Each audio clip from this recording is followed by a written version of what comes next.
यह कहानी एक सच्ची घटना पर आधारित है जो एनेबल कम्स मूवी में दर्शाया गया है।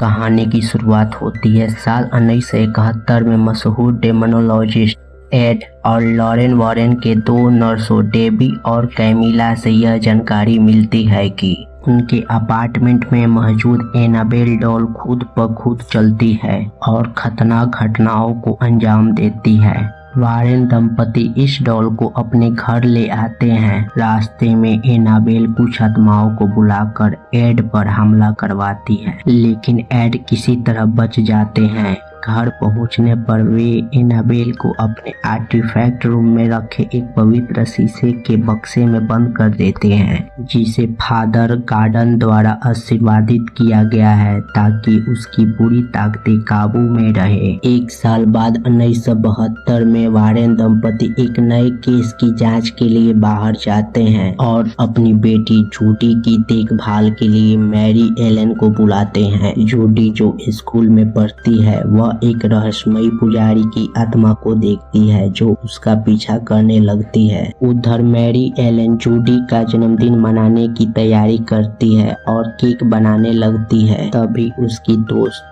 डेनिएला बिन बुलाए वारेन के घर आ जाती है। डेनिएला जो अपने मृत पिता से संपर्क करने की इच्छुक है, जूडी को रोलर स्टेक उपहार में देती है और उसे मैरी एलन के साथ बाहर खेलने भेज देती है। इसी दौरान डेनिएला आर्टिफैक्ट रूम में जाने की कोशिश करती है, लेकिन वह लॉक रहता है। वह घर के ऑफिस से चाबी चुरा लेती है और कमरे के अंदर पहुंच जाती है। वहां वह कई रहस्यमयी और खतरनाक वस्तुओं को छूती है और मानर का ब्रेसलेट नामक एक वस्तु से अपने पिता की आत्मा से संपर्क करने का प्रयास करती है। डेनिएला को लगता है कि उसका पिता उससे संपर्क कर रहा है, लेकिन इसी भ्रम में वह एनाबेल की केस खुला छोड़ देती है। यहीं से भयावह घटनाएं की शुरुआत होती है। रात होते ही एनाबेल की वजह से कमरे में बंद कई दृष्ट आत्माएं और श्रापित वस्तुएं बाहर आ जाती है।